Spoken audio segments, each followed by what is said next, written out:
सामीन हज़रात अस्सलाम वालेकुम। दोस्तों, कैसे हैं आप? हम उम्मीद करते हैं कि आप सब खैरियत से होंगे और हम भी खुदा के फजल करम से सब खैरियत से हैं।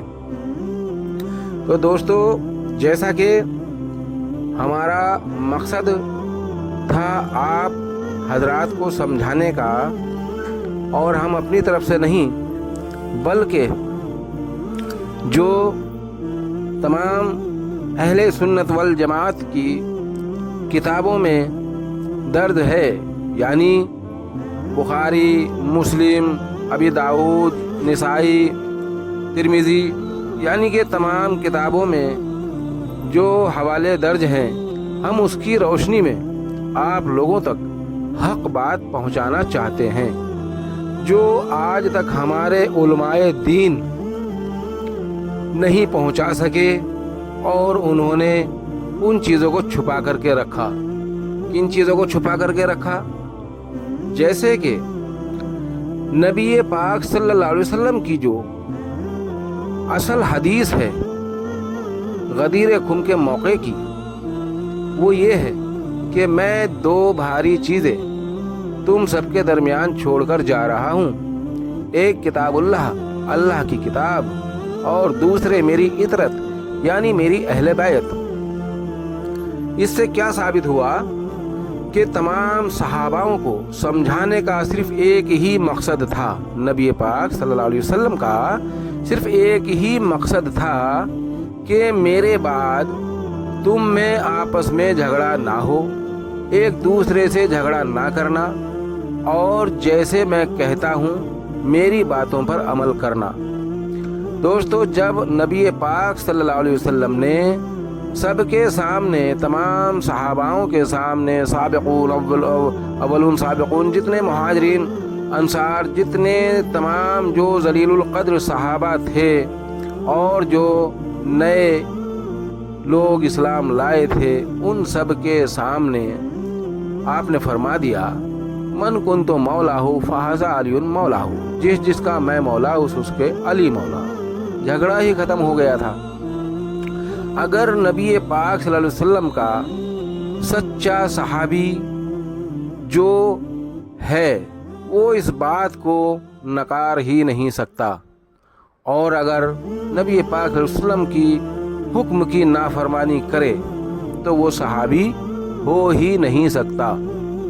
तो दोस्तों, नबी पाक सल्लल्लाहु अलैहि वसल्लम की इस हदीस को कैसे तोड़ मरोड़ कर पेश किया है हमारे सामने, यानी हम तमाम आवाम के सामने क्या कहते हैं ये कि नबी पाक सल्लल्लाहु अलैहि वसल्लम ने दो चीज़ें छोड़ी। कौन सी? एक किताबुल्लाह, अल्लाह की किताब, और दूसरे सुन्नत। इन्होंने इतरत की जगह सुन्नत लगा लिया, अहले बैत की जगह उलमाए दीन को लगा लिया, यानी कि अंबियाओं के वारिस उलमाए दीन। इनका कहना क्या है कि अंबियाओं के वारिस तो उलमाए दीन हैं।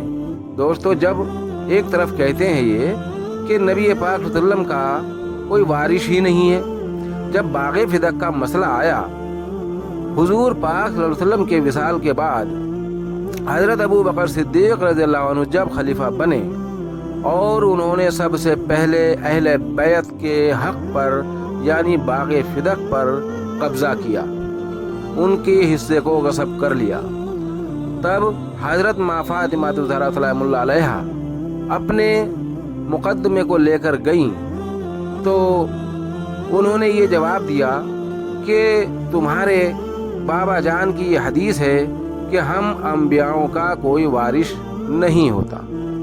तो जब नबी पाक सल्लल्लाहु अलैहि वसल्लम का कोई वारिस नहीं होता और हज़रत अबू बकर सिद्दीक़ रज़ियल्लाहु अन्हु की ये कही हुई हदीस है, अब वो कहाँ से लाए कहाँ से नहीं, ये तो खुदा बेहतर जानता है, या वो खुद बेहतर जानते होंगे, क्योंकि कुरान में तो ऐसा कहीं कुछ है ही नहीं। कुरान में तो आया जिसको हज़रत माँ फ़ातिमा ज़हरा सलामुल्लाह अलैहा ने बताया भी, उनको याद भी दिलाया।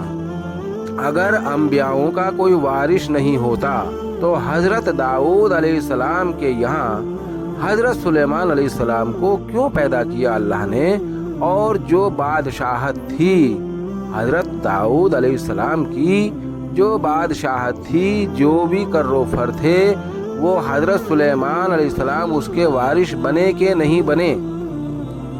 اور تمام انبیاؤں کا یہ معمول رہا ہے، جیسے کہ حضرت ابراہیم علیہ السلام کے بعد حضرت اسحاق علیہ السلام ان کی وراثت میں رہے، یعنی کہ حضرت ابراہیم علیہ السلام کی وراثت کس کو ملی؟ حضرت اسحاق علیہ السلام کو۔